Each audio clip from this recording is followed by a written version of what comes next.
Bom dia, irmãos, a graça e a paz do Senhor. Vamos dar continuidade aos nossos trabalhos dessa manhã.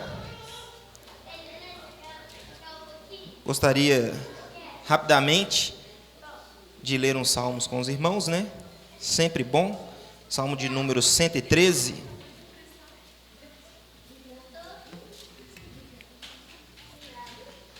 Amém? Salmo de número 113. Aleluia! Louvai, servos do Senhor, louvai o nome do Senhor. Bendito seja o nome do Senhor, agora e para sempre.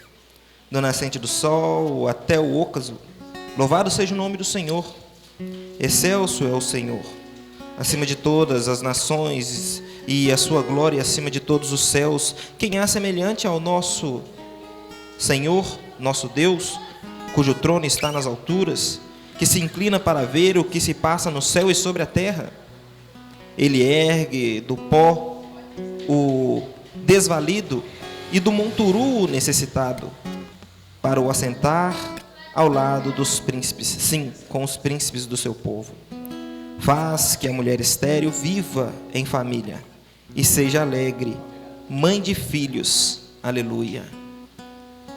Senhor, Deus Pai Altíssimo e Santo, estamos aqui, como foi ensinado hoje, a graça. A sua graça nos trouxe aqui, Pai. Somos gratos pela tua graça, que nos fortalece a cada dia para sermos crentes, cristãos, filhos de Deus, fortalecidos pela tua palavra, porque sem ela, sem Jesus Cristo, nada podemos fazer. Santo Deus, que nessa manhã a tua palavra possa penetrar aos nossos corações, para que nós possamos, de maneira viva, de maneira verdadeira, louvar ao Senhor de todo o nosso coração, porque isso é o que realmente faz com que toda a vida tome sentido. Somente no Senhor há luz, somente no Senhor há paz, somente no Senhor a nossa vida, aquilo que professamos, ou qualquer coisa desse mundo, realmente faz sentido e tem consistência. Santo Deus, que o Senhor possa, agora neste momento, se alegrar dos nossos louvores a Ti, que o Teu Santo Espírito possa tomar os nossos corações, que a pregação desta manhã possa fazer de nós melhores homens e mulheres, nos conformando à imagem de Jesus Cristo. Santo Deus, em nome do Senhor Jesus Cristo, nós agradecemos ao Senhor por este local que estamos aqui reunidos. Oramos agradecendo pelo pastor Everton nos ter cedido esse local, que o Senhor possa abençoar grandemente esse ministério dele também, como o Senhor tem abençoado o nosso. Em nome do Senhor Jesus Cristo, nós oramos agradecidos por tudo, Pai. Amém.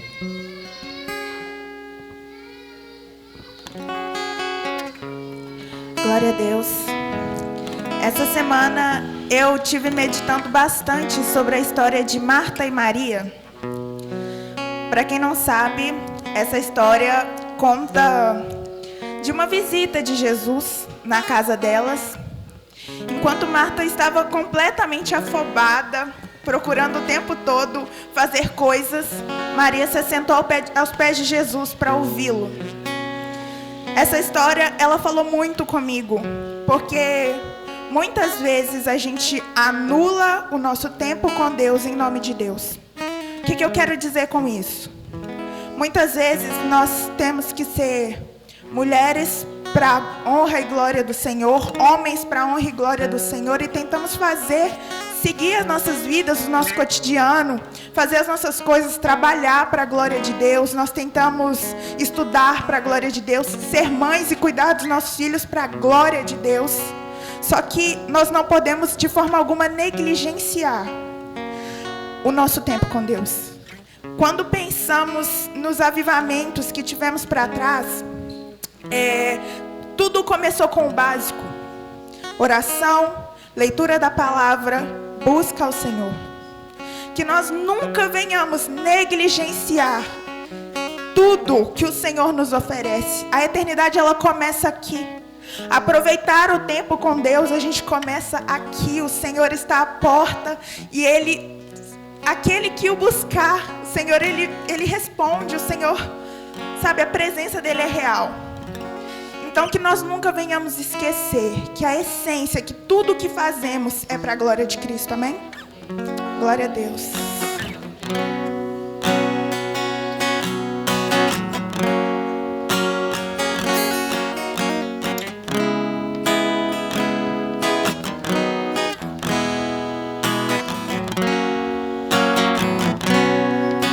Quando a música escurece, o resto desaparece. Simplesmente a ti me achego.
palavra do Senhor diz em Romanos 12: portanto, irmãos, suplico-lhes que entreguem o seu corpo a Deus, por causa de tudo que Ele fez por vocês, que seja um sacrifício vivo e santo, do tipo que Deus considera agradável.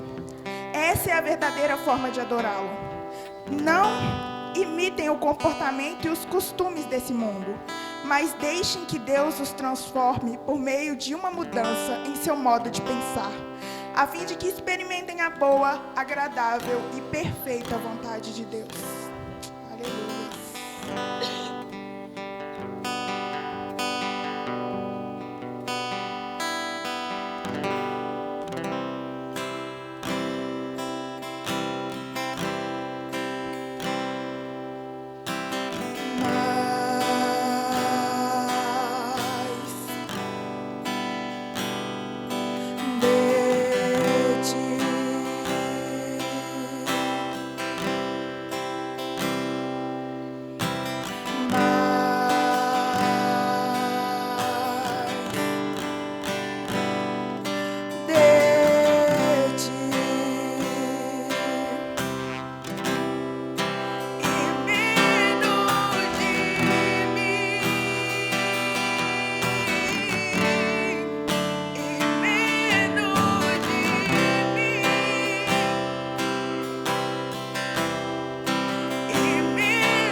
Glória a Deus.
Vocês não precisarão se envergonhar, pois já não serão rebeldes contra mim. Removerei do seu meio os orgulhosos. Não haverá mais arrogância em meu santo nome. Só restarão os pobres e os humildes, pois eles confiam no nome do Senhor. O remanescente de Israel não cometerá injustiça, não mentirão, não enganarão uns aos outros.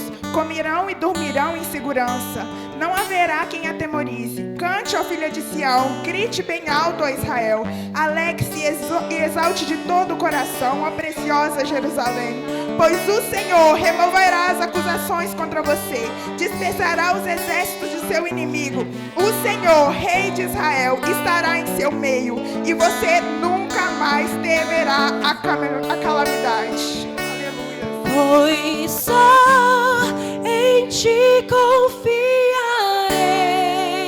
eu nada temerei, em frente eu irei, pois eu sei que vive estás, e um dia voltarás do céu pra nos buscar, pra sempre reinarás, aleluia, cante, pois só em ti eu nada temerei,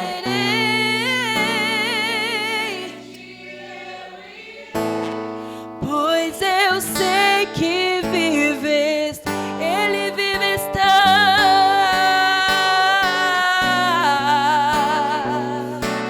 Aleluia. Pra sempre.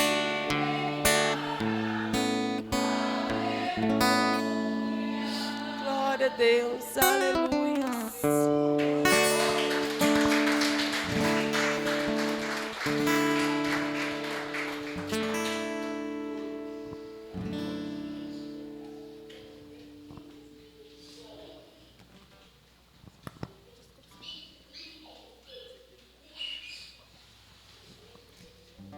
Meus irmãos, agora é o momento dos dízimos e das ofertas. Eu não me sinto constrangido no que eu vou falar, porque essa igreja ela nunca se posicionou de modo a constranger os irmãos a dizimarem e ofertarem. Mas uma coisa tem que ficar sempre em nossas mentes e tocar em nossos corações: os exemplos dos nossos pais, avós e antes deles. Pessoas simples e humildes que muitas das vezes não tinham de fato condições de ofertar e dizimar, mas era lindo o que eles faziam. Sempre quando eles recebiam alguma quantia, a primeira coisa que era feita era tirar ali 10%, né? Colocar no envelope, como a irmã Geralda faz, deixar guardadinho até o dia do culto e depositar. Isso é uma maneira de prestar gratidão a Deus. Isso é uma maneira de retribuir. Eu sei que é difícil, né? Não tem como a gente fazer isso, mas retribuir um pouco daquilo que Deus faz por nós. Não constrangimos ninguém, como eu falei, a dar dízimo de oferta. Cada um contribua segundo o que Deus propôs em seu coração. Mas o fato é, aquele que não oferta e não dizima, ele está perdendo uma dádiva, uma graça maravilhosa que Deus nos deu de contribuir com o avanço do reino dele sobre a terra. Vamos ao Senhor em oração.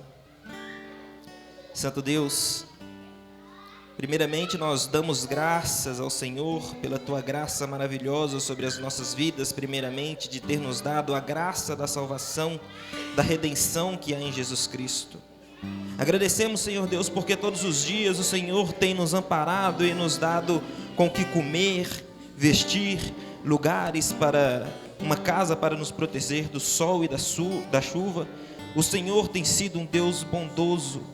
O Senhor tem sido um Deus maravilhoso, cuidador, um Deus que tem estendido as mãos para nós a todo momento, principalmente nesta congregação, Pai Santo. Homens e mulheres, todos empregados, todos tendo como se sustentar. Esta comunidade, o Senhor nos dando sempre, todos os domingos, mesmo neste momento de dificuldade, um local seguro para nos reunirmos, a fim de adorarmos ao Senhor, prestar culto ao Senhor. Santo Deus, muito obrigado por tudo que o Senhor tem feito. Que o Senhor realmente tire de nós todo apego ao bem material, tudo aquilo que atrapalha a comunhão e o amor que temos para uns com os outros e também para com o nosso Senhor e Salvador Jesus Cristo, seja tirado de dentro de nós, tirado dos nossos corações. Dê a nós, Pai Santo, um coração de carne, e se ainda há um resquício de pedra, arranque, Senhor Deus, mesmo que doa, mas faça de nós homens e mulheres que realmente reflitam o caráter de Jesus Cristo, para o louvor, para a exaltação e a glória sempre do Senhor, do Teu Filho e do Espírito Santo. Em nome de Jesus Cristo nós oramos, Pai. Amém.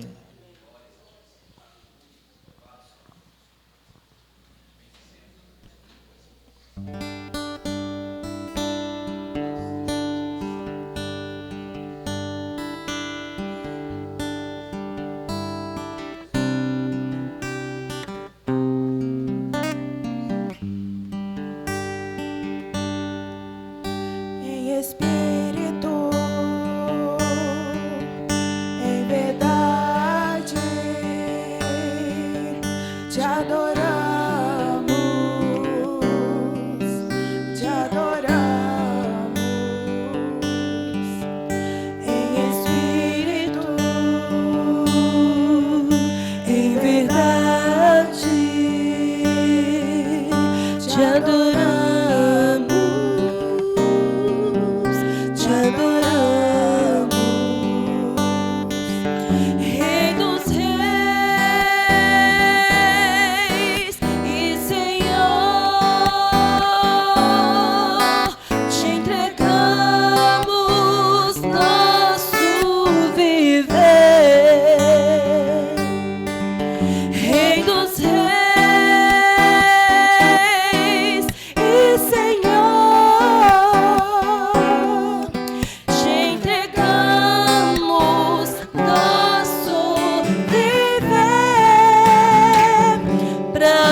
espírito, em espírito, em verdade, em verdade, te adoramos, te adoramos, em espírito, em espírito, em verdade, verdade, te adoramos, te adoramos, Rei dos reis e Senhor, te entregamos nosso viver. Rei dos reis e Senhor, te entregamos nosso viver pra te adorar, ó Rei dos reis. Foi que eu nasci, ó Rei Jesus. Meu prazer é te louvar, meu prazer é estar nos atos do Senhor.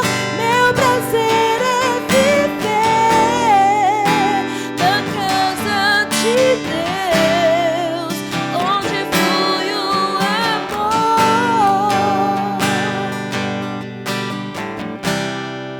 onde flui o amor.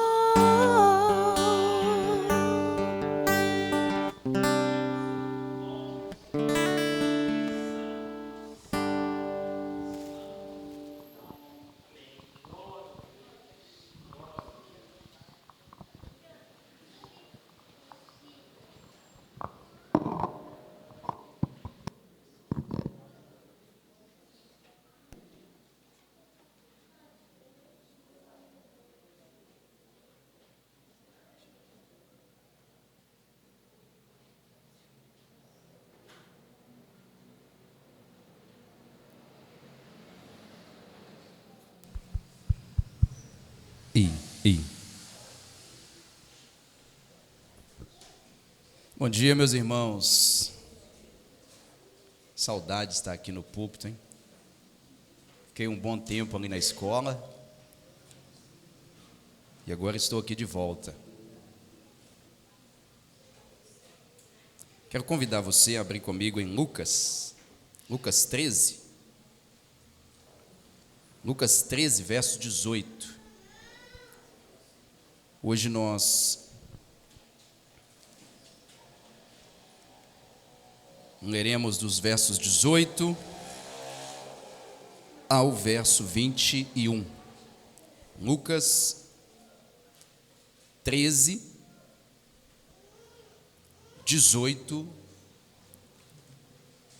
a 21. Todos acharam? Diz assim a palavra do Senhor. Então dizia: a que hei de comparar o reino de Deus? E a que ele é semelhante?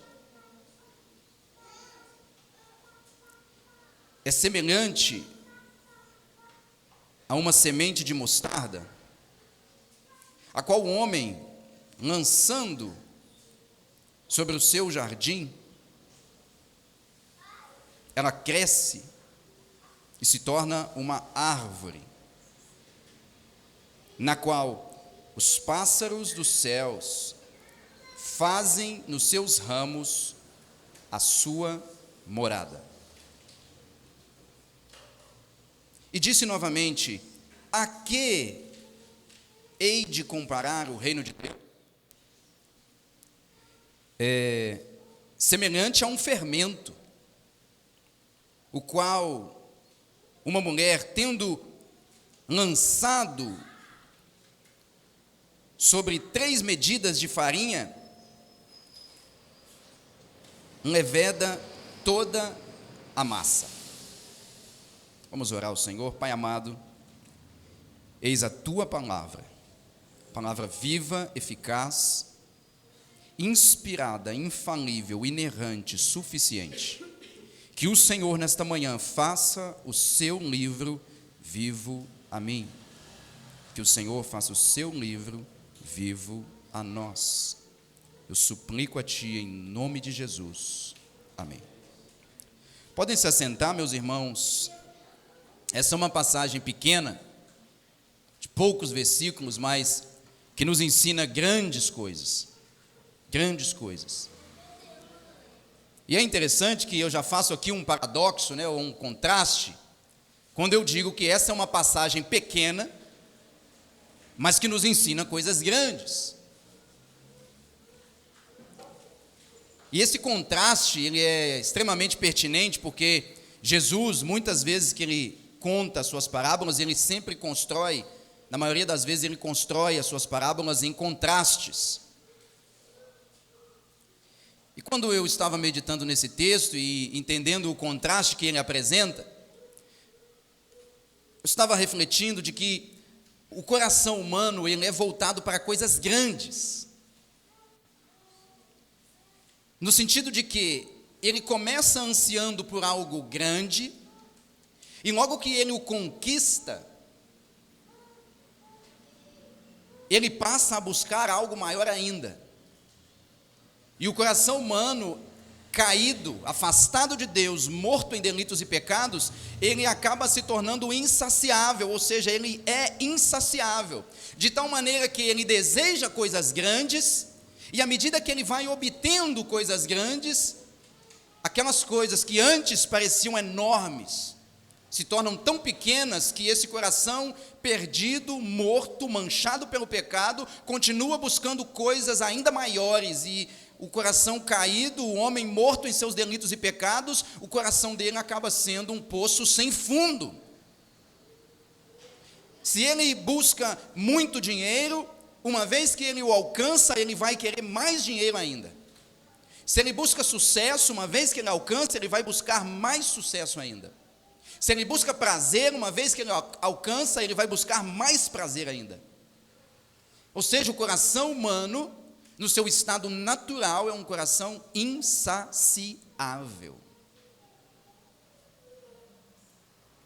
Nós que estamos aqui na igreja, e que fomos regenerados pelo Espírito, ainda sofremos com essa síndrome de grandeza. Nós pensamos em grandes bênçãos, nós pensamos em grandes milagres, nós pensamos em grandes igrejas, nós pensamos em grandes quantidades de membros, e eu não digo que isso é errado nós pensarmos dessa maneira. Todavia, o que eu estou querendo trazer para os irmãos é que quando o coração, mesmo após regenerado, permanece insatisfeito com aquilo que Deus já tem dado, com aquilo que Deus já tem feito, isso é um grande problema. Porque um coração que assim pensa é um coração que nunca estará satisfeito com aquilo que Deus faz. Nunca estará satisfeito com aquilo que Deus está fazendo. É aquele filho que, por mais que o pai o trate bem, por mais que o pai invista na vida dele, mais ingrato ele é. Porque para ele, um presentinho não é mais que a obrigação. E quando nós ficamos com essa síndrome de grandeza, o grande problema disso, meus irmãos, é que nós acabamos perdendo a alegria que nós encontramos nas coisas simples e sutis que Deus faz. O nosso Deus, ele é um Deus de maravilhas, mas ele também é um Deus de sutilezas. Ele também é um Deus que trabalha nas coisas simples e pequenas. Simples e pequenas. Nós acabamos de ter um exemplo aqui claro, quando nós tínhamos aqui duas irmãs cantando e um irmão tocando violão, e o Senhor Deus trabalhando nas coisas simples e pequenas. Percebe como que Deus, Ele é mestre em trabalhar por meio de coisas pequenas? E a síndrome da grandeza nos rouba o privilégio de contemplar Deus agindo nas mínimas coisas. E é exatamente sobre mínimas coisas que Jesus vai falar nessa parábola. Ele vai nos mostrar que as coisas de Deus, às vezes elas podem parecer insignificantes, irrelevantes, simples demais para corações extravagantes. E nós precisamos tomar cuidado para não nos apegar somente a coisas extravagantes e grandes e maravilhas, porque vejam que maravilha, o nosso Deus, Ele é um Deus grande, que trabalha de maneira pequena, no bom sentido. Ele é um Deus maravilhoso, que trabalha por meio de coisas simples. Ele é o Deus soberano de toda a terra, que se fez homem. Então Jesus vai nos ensinar através dessa parábola que Deus trabalha de maneira simples, humilde, e que muitas vezes nós não percebemos e deixamos passar as coisas pequenas que Deus faz. O título desse sermão é Pequenos Inícios, Grandes Finais. Pequenos inícios, grandes finais. Talvez vocês possam ter pensado assim, pequenas empresas, grandes negócios. Vamos deixar isso para as igrejas de prosperidade, ok? Ali sim seria o título, Pequenas Igrejas, Grandes Negócios. Aqui nós estamos falando de pequenos inícios, grandes finais. E isso se refere diretamente ao reino de Deus. Ao reino de Deus. E Jesus vai usar aqui duas figuras para nos ensinar como que Deus atua por meio de coisas simples, mas através de coisas simples Ele estabelece grandes coisas. Ele começa pequeno, mas termina de uma maneira que nós jamais poderemos imaginar. E Ele vai fazer isso, vai usar aqui essas duas figuras, que é a figura da semente e do fermento. Ele usa essas duas figuras aí. Então eu quero pedir que você mantenha a sua Bíblia aberta e me acompanhe aí na exposição do texto à medida que a gente for trabalhando aqui. No verso 18, Jesus faz aí duas perguntas. E ele vai se referir à semente. Ele vai dizer assim, verso 18 diz: então dizia, a que é comparado o reino de Deus? A que é semelhante o reino de Deus? Essa é a primeira pergunta. Depois ele faz a segunda pergunta: e a que ele poderá ser comparado? Veja que quando se fala de reino, o que vem na nossa mente de imediato são coisas grandes. Quando se escuta falar de reino, você pensa em um rei. Em um rei você pensa em coroa. Você pensa em trono. Você pensa em glória. Você pensa em riqueza. Você pensa em nobreza. Você pensa em súditos. Você pensa em soldados. Você pensa em exércitos. Naturalmente, quando se fala em reino, essas coisas que vêm à nossa cabeça. Então Jesus, ele está aqui buscando mostrar para os seus ouvintes como ele pode comparar o reino de Deus. E com que ele poderá ser parecido? Com que ele pode ser comparado? Com o que ele pode se assemelhar? Então Jesus faz duas perguntas, verso 18, e ele mesmo dá a resposta, verso 19. Então ele diz: semelhante é a uma semente de mostarda. Veja bem, nós estamos falando aqui de semente. Semente. Se nós lermos essa passagem no Evangelho de Mateus, capítulo 13, ele também narra essa passagem. Mateus vai fazer um adendo ali e vai dizer que a semente de mostarda é a menor de todas as sementes. Evidentemente, os críticos e os céticos bíblicos vão dizer: está vendo, nós não podemos confiar na Bíblia, porque Jesus estava errado, porque a semente de mostarda, cientificamente falando, não é a menor semente. Mas nós precisamos entender o contexto. Dentro da Palestina, comparado com as hortaliças que os agricultores da época plantavam, uma das principais plantas que eram semeadas ali era a mostarda. E dentro do contexto em que eles viviam, a semente da mostarda era a menor das sementes que eles utilizavam para plantar. Então Jesus compara o reino de Deus com uma semente. Veja o contraste que nós temos aqui. Como eu falei, quando se pensa em reino, se pensa em coroa, em trono, em glória, em soldados e castelos. Mas Jesus, quando ele vai fazer uma comparação do reino de Deus, ele usa coisas mínimas.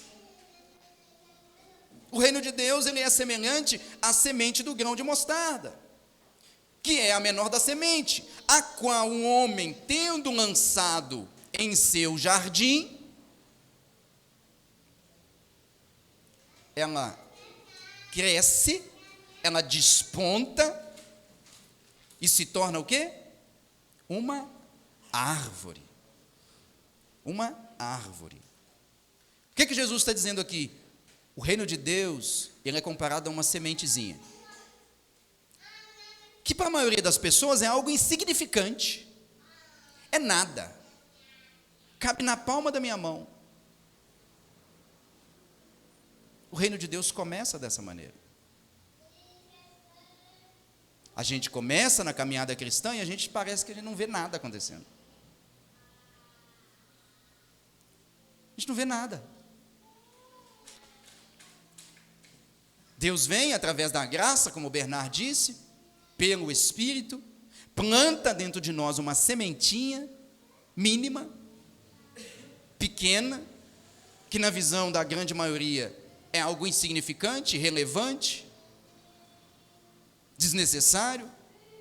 Para muitos é uma semente vã, que não produz nada, que não tem efeito, que não cresce, que não transforma, que não resgata, que não sara, que não cura, que não liberta. E a gente vai caminhando na vida cristã pensando que a única coisa que mudou é o seguinte: antes eu ia à igreja, antes eu não ia à igreja, agora eu vou à igreja. A gente começa a fazer essa leitura. Mas o reino de Deus, que começa como uma pequena sementinha, Jesus disse que à medida que ela é plantada, ela cresce e se torna uma árvore. É o contraste. É aquilo que começa pequeno e termina grande. Começa mínimo e termina no máximo. Começa invisível e termina visível. E ele não apenas diz que a semente da mostarda, uma vez plantada, ela cresce e se torna uma árvore, mas ela também, no final do verso 19, ele diz: e os pássaros dos céus vêm e fazem morada nos seus galhos. Os seus galhos. Essa pequena semente, uma vez que ela brota, ela desponta, cresce, se torna uma árvore e ela se expande. Os seus galhos se alongam, de tal maneira que ela é impossível de não ser notada. Portanto, por mais que o reino de Deus comece de maneira invisível, chega um momento que ele é impossível de não ser notado. É impossível de não ser notado. Segunda figura que Jesus vai usar é a figura do fermento, e ele vai novamente fazer uma pergunta. Diz assim o verso 20: e novamente disse: a que compararei o reino de Deus? Ele faz a mesma pergunta. E no verso 21, ele responde novamente essa pergunta.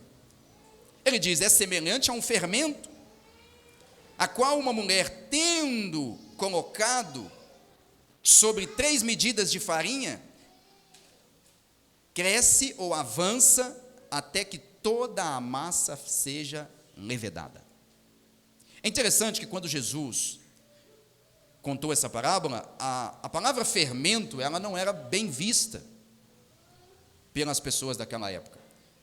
Porque o povo judeu, eles vieram, de uma tradição, principalmente após a libertação do Egito, eles saíram do Egito com os pães sem fermento.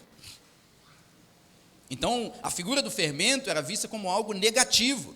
O próprio Jesus alertou os seus discípulos para tomarem cuidado quanto ao fermento dos fariseus. Então, esse povo que aqui estava, ouvindo a Jesus, eles sabiam muito bem a respeito de sementes de mostarda, e eles sabiam muito bem a respeito de fermento. Então, Jesus vai pegar exatamente essa figura do fermento, que para eles era algo ruim, algo contagioso, e vai comparar o reino de Deus a um fermento, do ponto de vista positivo. Ele vai dizer: o reino de Deus é semelhante a um fermento que uma mulher pega, lança uma pitadazinha em 3 medidas de farinha. A ideia é que 3 medidas de farinha eram farinha suficiente para fazer pães para praticamente 120, 150 pessoas. Então veja, a pitada de fermento, uma grande porção de farinha. Mas uma vez que a mulher lança essa pequena porção de fermento nessas 3 medidas de farinha, o fermento se espalha ao ponto de fermentar toda a massa. Toda a massa. Mais uma vez, é como nós, pensando que, como eu disse, Deus, por sua graça, pelo poder do Espírito, vem e planta uma pequena semente. E a gente vai caminhando, e a gente pensa que nada está acontecendo. Deus vem, salpica uma pitada de fermento nos nossos corações, e parece que nada acontece, porque embora a massa do coração seja gigantesca, a pitada do fermento é mínima. Mas à medida que Deus vai trabalhando e trabalhando e trabalhando, como agricultor que é, e como um panificador que é, Ele nutre a semente, faz com que ela cresça e se torne totalmente visível. Ele nutre a massa, fazendo com que uma pequena pitada de fermento contamine todo o coração. A pergunta que nos vem é: como está, ou qual é o tamanho da semente? Porque uma coisa é ela começar pequena, outra coisa é ela permanecer pequena. A pergunta que nos vem, então, é: como está, qual é o tamanho da semente? Hoje, na minha vida, 10 anos regenerados pelo Senhor. E na sua, 1 ano, 2, 5, 20, 30, 40, qual o tamanho da árvore?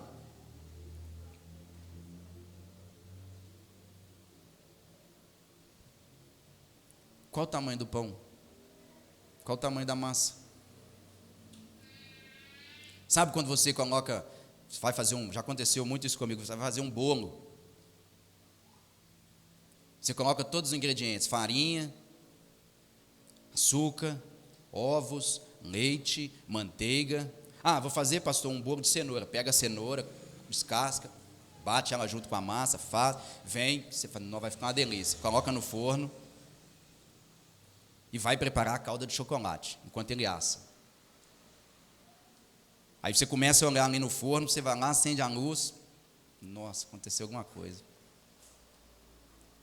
E o danado do bolo não cresce de jeito nenhum. E não cresce. Quando você vai ver, você fala, esqueci de pôr o fermento. Aí sai aquele bolo assim. Expectativa, realidade. Muitas vezes, porque nós negligenciamos as pequenas coisas que Deus faz nas nossas vidas, nós permanecemos sendo bolos achatados. Lembra da parábola que Jesus contou do semeador? O semeador saiu a semear e lançou sementes em vários terrenos. E aí ele vai dizendo que parte da semente caiu num tipo de terreno, outra parte caiu num outro tipo de terreno. Algumas sementes, nem brotaram, outras sementes começaram a brotar, outras começaram a brotar, mas não tinha raiz. Aí quando as coisas começaram a apertar, elas mirraram.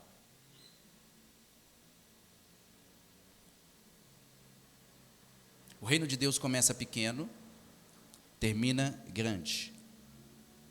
Como uma semente de mostarda, como uma pitadinha de fermento.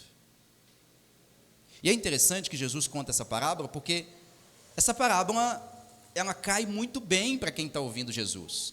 Porque Jesus, até aqui, nós não podemos esquecer que Jesus já fez milagres. E como o pastor Marco falou muito bem, quando Jesus fez um milagre, irmãos, ele não estava querendo aparecer para ninguém, não. Veja como eu sou poderoso. Todos os milagres que Jesus fez, a cura de cego, a ressurreição de um morto, a cura de um paralítico, o exorcismo de um endemoniado, todos esses milagres ou esses sinais eram sinais que a tradição judaica entendia que quando o Messias viesse, ele faria esses sinais. Então, quando Jesus vem e faz esses sinais, ele está dizendo para todos que estão em sua volta: é chegado o reino do Messias, e o Messias sou eu. Mas aquela geração está vendo todos esses sinais e ainda assim estão permanecendo incrédulos. Então, essa geração aqui que está ouvindo Jesus, eles estão com aquele problema que eu falei no começo, a síndrome da grandeza. Eles só leram na Bíblia deles aquelas partes que falam da glória do reino do Messias. E sim, o reino do Messias, ele tem glória. Mas o reino do Messias começa com sofrimento.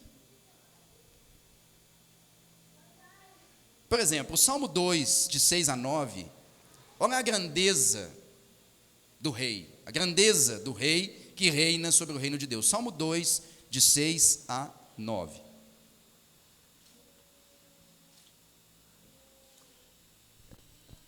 Salmo 2, de 6 a 9. Eu, porém, constituí o meu rei sobre o meu santo monte, proclamarei o decreto do Senhor. Ele diz: tu és meu filho, eu hoje te gerei. Pede-me e te darei as nações por herança e as extremidades da terra por tua possessão. Com vara de ferro as regerás e as despedaçarás como um vaso de oleiro. Veja bem, aquela geração lia esse texto e pensava assim: tá, você é o Messias, né? Mas cadê os cavalos? Cadê os exércitos? Onde que estão as armas? Quando que a gente vai entrar lá no castelo do imperador e vamos expulsar todo mundo de lá? Vejam que até os discípulos tinham essa mentalidade, que eles chegaram a ponto de chegar para Jesus e falar assim: aqui, quando o Senhor se assentar no seu reino, você pode nos fazer assentar um à sua esquerda, outro à sua direita? Eles tinham síndrome de grandeza. Aqui, Senhor, quando você despontar o Império Romano, quando você tomar de assalto o trono do imperador, quando você reunir os milicianos, quando juntar o seu exército e pegar na espada, e a gente for invadir o castelo, aí isso deixa eu ser o governador e meu irmão ser prefeito? Eles querem o quê? Um Messias que toma pela força o reino. Eles querem um rei secular, um rei mundano. Então eles leem esse salmo e pensam assim: peraí, mas cadê? Cadê você regendo as nações com vara de ferro? Cadê? Você não está despedaçando os vasos dos oleiros. Você não está reinando sobre Sião. Pelo contrário, as multidões zombam de ti. Os sacerdotes, os fariseus, os saduceus, os escribas zombam de ti.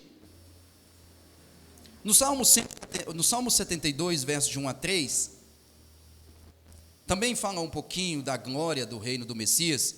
O Salmo 72, de 1 a 3 diz: concede ao rei, ó Deus, os teus juízos, e a tua justiça ao filho do rei.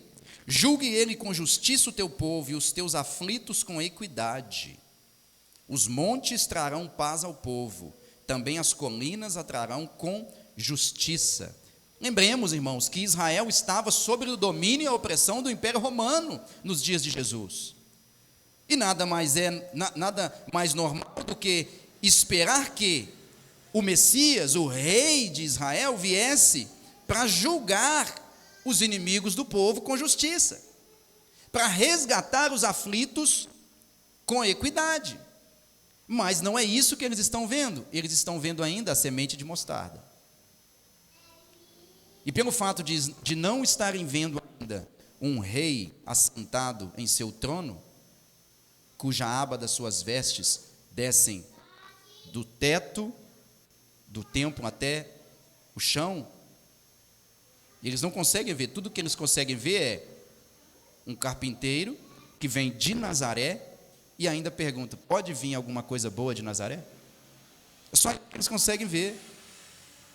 Em Isaías 54, de 1 a 3, Isaías 54, de 1 a 3, também um texto messiânico.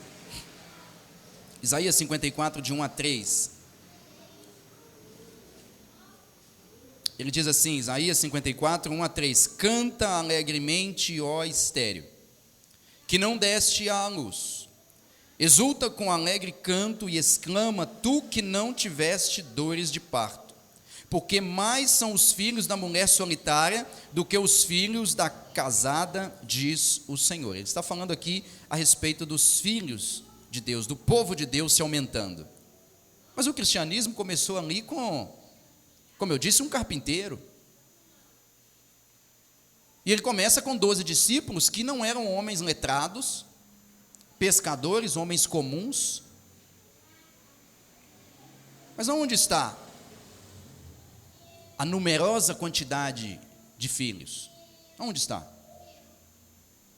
Apenas alguns poucos. Ele diz aí, continuando em Isaías 54, alarga o espaço da tua tenda, estenda-se o toldo da tua habitação e não impeças, alongas as tuas cordas e firma bem as tuas estacas, porque transbordarás para a direita e para a esquerda, e tua posteridade possuirá as nações e fará que se povoem as cidades assoladas. Peraí, mas nós não estamos vendo o nosso povo dominando as nações, pelo contrário, nós estamos vendo nós sendo dominados. Então não faz sentido. Não faz sentido você dizer que é o rei que havia de vir. E dois últimos textos, Miqueias, capítulo 2, 12 a 13.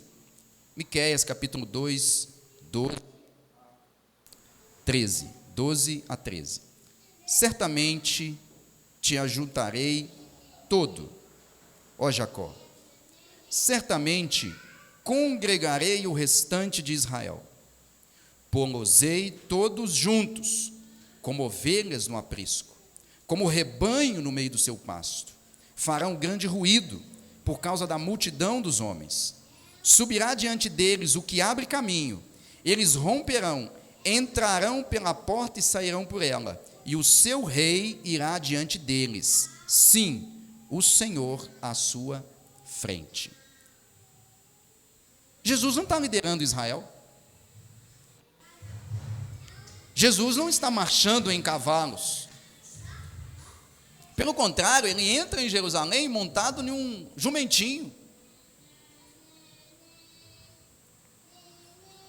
Parece até uma certa ironia.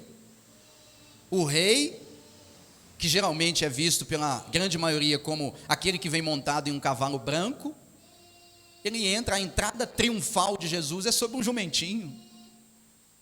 Coisa de louco, né? Peraí, mas como assim sua entrada triunfal é montada em um jumento? Faz sentido. Mas lá em Apocalipse, ele não está mais no jumento.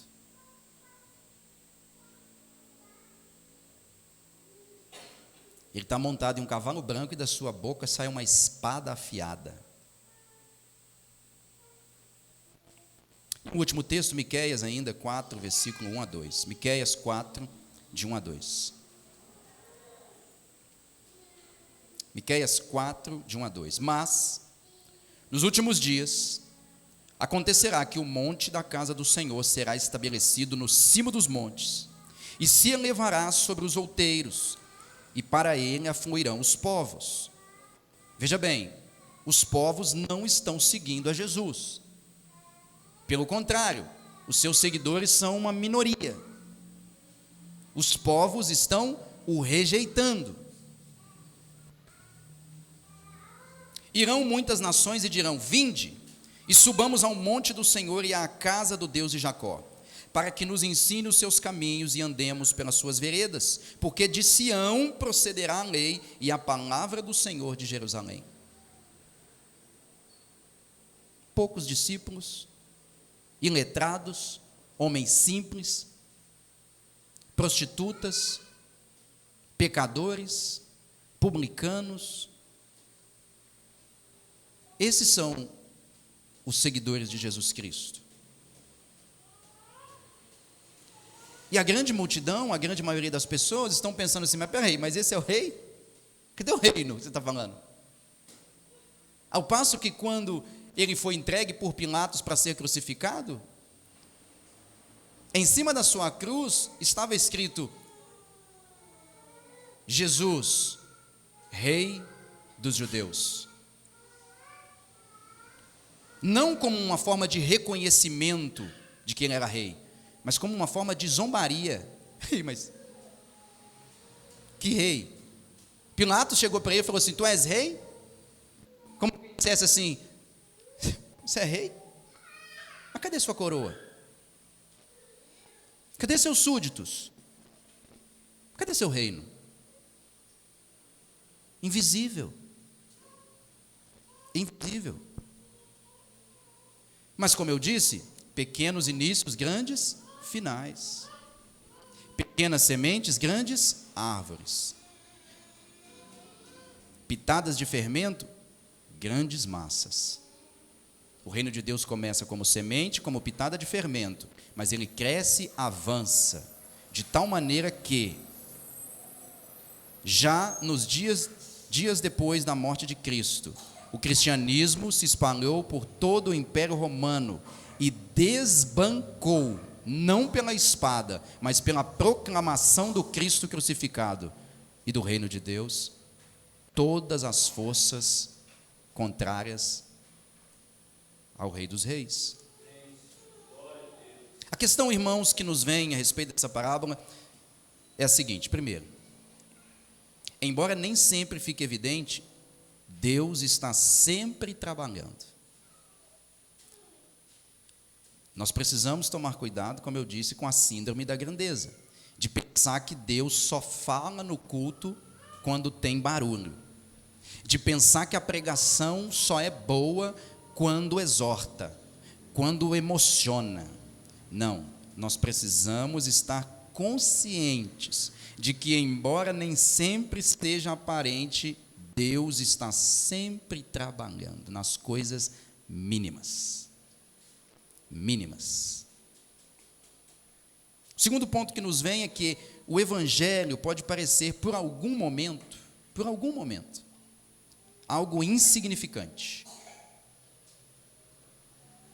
Mas é por meio dele que Deus transforma o mundo, ao transformar os homens de dentro para fora.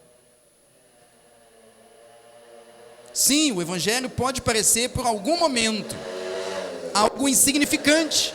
Pode passar pela minha cabeça e pela sua que o evangelho não faz sentido algum, que não mudou nada na minha vida e na sua vida. Mas como Paulo disse em Romanos, ali logo no início da carta, não me envergonho do evangelho, porque o evangelho é o poder de Deus para a salvação de todo aquele que crê. O evangelho às vezes pode parecer tolice, loucura. Como assim um rei que morre pelos seus súditos? Como uma música em inglês que diz Amazing Love, how can it be? Amor maravilhoso, como pode ser que o rei morreria por mim? Percebe? Maravilhoso amor, como pode ser assim que tu, meu rei, morreria por mim? Pelo contrário, geralmente são os súditos que morrem pelo rei, mas no evangelho o rei morre pelos súditos. O evangelho pode parecer por algum momento algo insignificante, mas meus irmãos, não desprezem as sementes de mostarda semeadas por Deus. Não desprezem as pitadas de fermento lançadas sobre o seu povo pelas mãos de Deus. Um teólogo chamado J.C. Ryle, ele diz: o cristianismo em seu início era uma religião que parecia tão frágil, desamparada e sem poder que não sobreviveria. Seu fundador era alguém pobre neste mundo e terminou sua vida morrendo como malfeitor em uma cruz. Seus primeiros seguidores eram um pequeno grupo cujo número provavelmente não passava de 1000 quando nosso Senhor deixou o mundo. Seus primeiros pregadores eram pescadores e publicanos, em sua maioria homens incultos. Seu ponto de partida foi um lugar desprezível chamado Judéia, uma província tributária do vasto Império Romano. Sua principal doutrina fora eminentemente idealizada para despertar a inimizade natural do coração humano. Cristo crucificado era uma pedra de tropeço para os judeus e tolice para os gentios.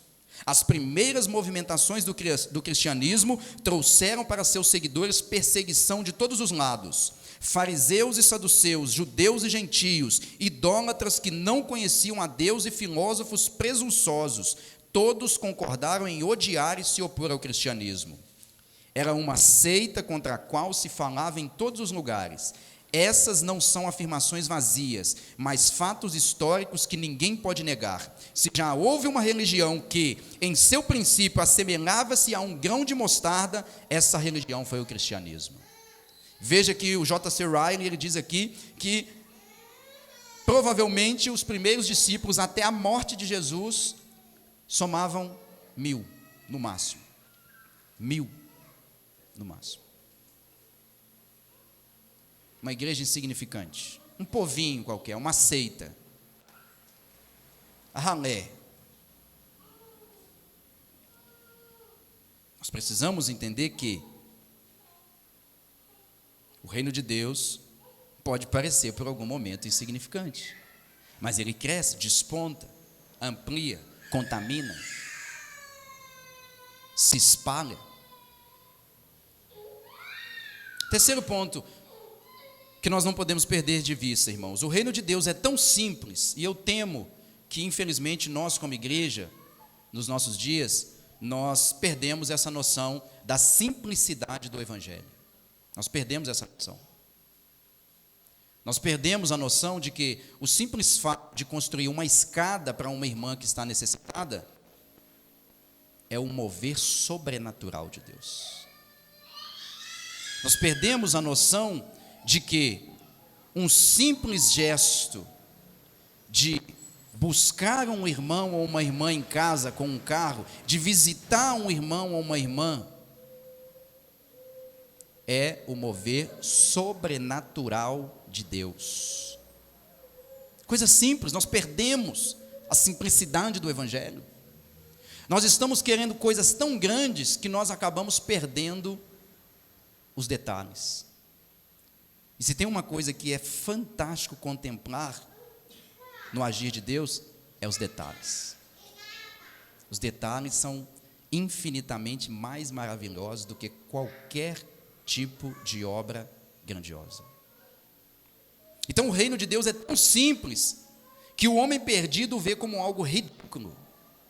O homem perdido vê o reino de Deus como algo ridículo, insuficiente, irrelevante, insignificante, vazio, louco, desnecessário. As pessoas veem a gente aqui, reunidos como igreja, eles pensam, lá os crentes, olha os bestas lá, olha os ridículos lá, estão esperando Jesus voltar. Mas como eu disse, isso é comum, esse tipo de atitude é esperado já, dos perdidos. Porque é comum que o coração perdido foque em coisas extravagantes. Da mesma forma, é comum que o coração regenerado foque na simplicidade. De tal maneira que, no Evangelho, no reino de Deus, não há espaço para grandeza. Se o nosso próprio Deus se fez homem e tabernaculou entre nós, por que nós queremos assumir posições de grandeza? O homem regenerado vê na simplicidade do reino a manifestação gloriosa de Deus, e nesta simplicidade se deleita. Nós precisamos aprender isso, que Deus nos oferece um banquete nas coisas simples e humildes. Há um banquete nos detalhes que Deus nos fornece. João Calvino diz o seguinte: os cristãos não devem se preocupar com o fato de que seus ministros são pessoas de baixo status social e de pouca estima aos olhos do mundo. Que aqueles que os ouvem não aplaudem automaticamente quando o evangelho é proclamado, e que os discípulos permanecem em pequeno número e de status social humilde. Essa não é apenas uma realidade com a qual se deve contar, é também uma maneira de proceder que é desejada por Deus. Veja o que Calvino está dizendo, é algo maravilhoso. Nós não precisamos nos preocupar que os ministros, ou os pastores, os pregadores são pessoas de baixo status social, de baixa estima aos olhos dos outros. A gente não deve nos preocupar com aqueles que não nos aplaudem quando o evangelho é pregado. Ele diz, essa não é apenas uma realidade com a qual se deve contar, é também uma maneira de proceder que é desejada por Deus. Deus deseja que o seu povo seja simples. Deus deseja que o seu povo haja nos detalhes, nas sutilezas, e permaneça assim. É nas coisas simples, é na sutileza que nós conseguiremos perseverar proclamando um reino que começa pequeno, mas vai ampliando de tal maneira que ele se torna difícil e impossível de não ser percebido. E o Calvino termina, é o propósito expresso do Senhor, que seu reino tenha um início pequeno e desprezível, para que seu poder seja ainda mais conhecido, quando um progresso inesperado for visto acontecer. O que Calvino está dizendo, irmãos, é o seguinte: Deus quer que o povo dele seja ralé mesmo. Deus quer que o povo dele tenha baixo status social mesmo. Deus quer que o povo dele não seja ouvido, seja ridicularizado mesmo. Deus quer que o povo dele seja constituído de pecadores mesmo, de publicanos, de prostitutas, de pescadores, de homens simples, transformados pelo poder de Deus, com corações regenerados, renascidos da água e do Espírito. Deus deseja que seja exatamente dessa maneira. Sabe por que ele deseja que seja dessa maneira? Porque ele entende o seguinte: quando as pessoas olharem e falam assim, essa igrejinha aí, 25 membros, conheço você, pastor Rony, eu sei da sua história, seu pecador.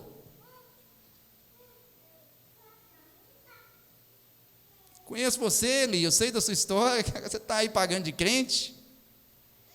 À medida que Deus vai trabalhando através do Rony, do Eli, do Bernardo, da Ana, do Francisco, pecadores são a ralé da sociedade. O Senhor vai trabalhando de uma maneira tão grandiosa, mas tão grandiosa, que chega um dia que as pessoas falam assim: só pode ser Deus mesmo. Tem condição, não? Tem alguma coisa mesmo, porque eu não acredito que o Elito, eu não acredito que o Rony. Como ele disse para Paulo, que a minha graça te basta, porque o meu poder se aperfeiçoa na fraqueza. O reino de Deus é muito louco ali. Você quer ser grande? Seja pequeno. Você quer ser feliz? Chore. Você quer ser rico? Doa tudo.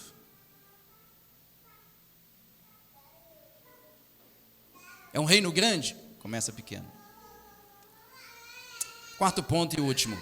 É verdade que o reino começa pequeno como uma semente ou uma pitada de fermento. Presta atenção nisso.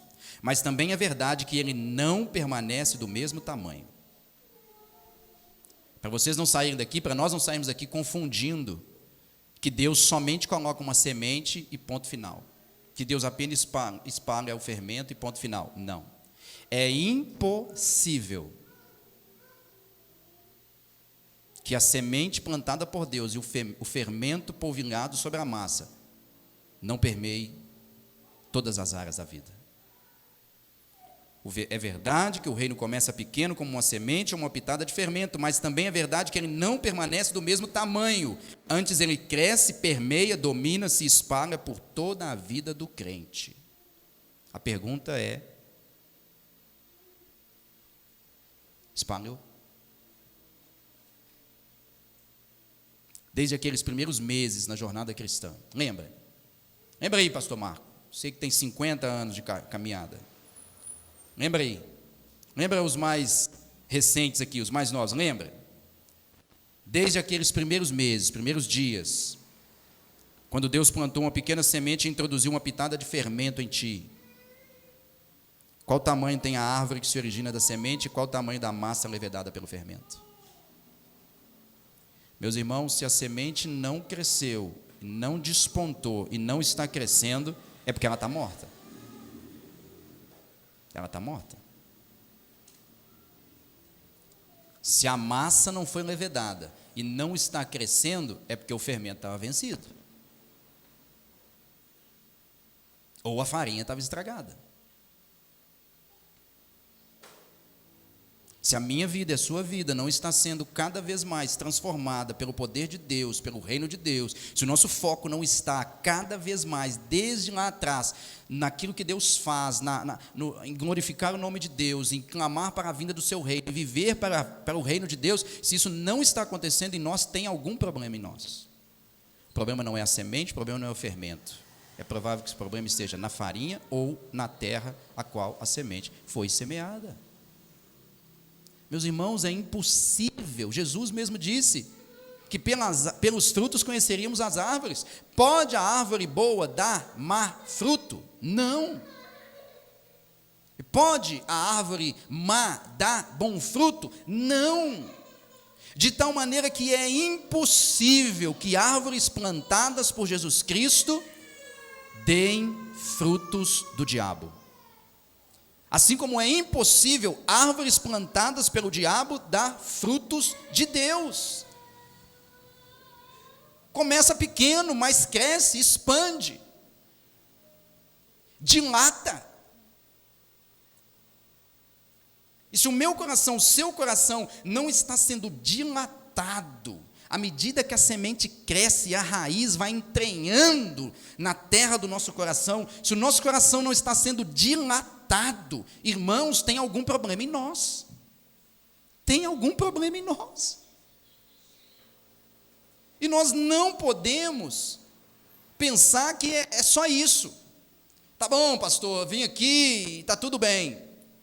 A única coisa que mudou é que antes eu não frequentava uma igreja, agora eu frequento uma igreja. Irmãos, pelo amor de Deus, se o evangelho é só isso, comamos e bebamos que amanhã morreremos. Ou seja, vamos chutar o balde. Um evangelho que não produz transformação, um evangelho que não produz piedade, um evangelho que não nos coloca de joelho diante de Deus, não é digno de Deus. Porque o Evangelho, como Paulo diz, é o poder de Deus. Veja bem, se o Evangelho é o poder de Deus, veja, irmãos, não é o poder, o Evangelho é o poder de Deus, que muda corações. Ontem eu conversando lá na festa de aniversário da Helena, eu contei um pouquinho para o Francisco da minha história. Quem eu era? Bêbado, prostituto, incrédulo, covarde, adúltero, mulherengo.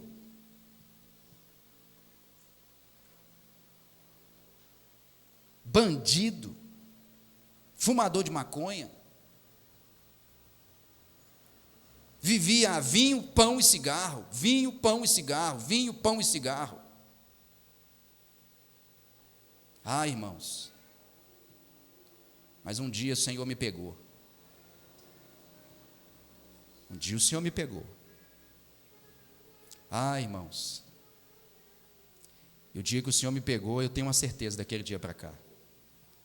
Eu ainda não sou o que eu devo ser, mas uma certeza eu tenho, que o que eu era eu não sou mais não. O que eu era eu não sou mais não. O que eu era eu não sou mais não, entende? Isso eu tenho certeza. O que eu estou dizendo, irmãos, não é perfeição não. O que eu estou dizendo é que há uma semente, entende? Que ela é pequena, ela é colocada lá dentro do coraçãozinho daquele, Deus abre, Deus arranca, Deus capina. E Ele cerca, Ele rega e põe lá. Se ela não está crescendo, tem um problema. Se ela não está frutificando, dias vêm que o Senhor arrancará a árvore e lançará no fogo inextinguível. Ali haverá pranto, choro e ranger de dentes. Ali o verme nunca morre e o fogo nunca se apaga. Árvores que frequentaram a igreja. Começa pequeno, entende? Mas não permanece pequeno. É uma salpicada, mas que contamina toda a massa. Que Deus, meus irmãos, nos ajude a nos deleitar nas coisas simples, nas sutilezas que Deus faz. Eu estou lendo um livro de Agostinho chamado Confissões pela segunda vez. E Agostinho, ele, no capítulo 1, no livro 1, ele diz que ele via Deus agindo ainda quando ele mamava nos seios da mãe. E ele diz o seguinte: porque na verdade o alimento que dali procedia não era produzido pela mãe dele mesmo, senão pela própria mão de Deus que o nutria através das tetas da sua mãe. Olha o que é um homem olhar e falar assim: olha a sutileza de Deus trabalhando. Nas coisas mais simples, ao mamar nos seios da minha mãe, Deus estava me alimentando. Tem base um negócio desse? A gente não, a gente, ó Deus, mas minha vida está ruim, meu trabalho, meu emprego, meu salário, tudo está ruim. Aí você quer ver milagre, você quer ver um tanto de coisa, mas e as sutilezas? E as sutilezas? Não desprezemos, irmãos, os pequenos começos, porque, como eu disse, pequenos inícios, grandes finais, nas mãos de Deus. Vamos orar? Pai amado, eu quero te agradecer e te engrandecer, porque o Senhor é bom, e a tua misericórdia, Senhor, tem estado sobre nós. Ó Deus, nós sabemos que o Senhor está conosco. Nós sabemos, ó Deus, que o Senhor tem nos chamado à santidade, o Senhor tem nos chamado ao serviço, o Senhor tem nos chamado ao compromisso, Senhor. Ainda no início, Senhor, do nosso culto, a nossa irmã trouxe aqui a reflexão sobre Marta e Maria, e nos falou, ó Deus, e ministrou ao nosso coração, pelo Espírito do Senhor, a importância de não deixarmos a Ti, de não negligenciarmos, ó Deus, as coisas pequenas, os momentos contigo em oração e leitura da palavra. Ó Senhor, nos ajude a não negligenciarmos as coisas que aos nossos olhos são mínimas, mas aos teus olhos são coisas grandes, são coisas virtuosas, são coisas produtivas. Pai amado, Nos ajude como igreja, Senhor. Nos dê humildade, simplicidade, tira do nosso meio toda soberba, toda arrogância, tudo aquilo que não procede de Ti, Senhor, todo orgulho. Ó Deus, limpa os nossos corações, limpa as nossas mentes, para que tenhamos espaço, ó Deus, para que a Sua semente cresça e frutifique para a glória e louvor do Seu nome. Nos ajude, Senhor. Eu te peço por mim e pelos meus irmãos, e para a glória do Teu santo nome, em nome de Jesus Cristo. Amém e amém.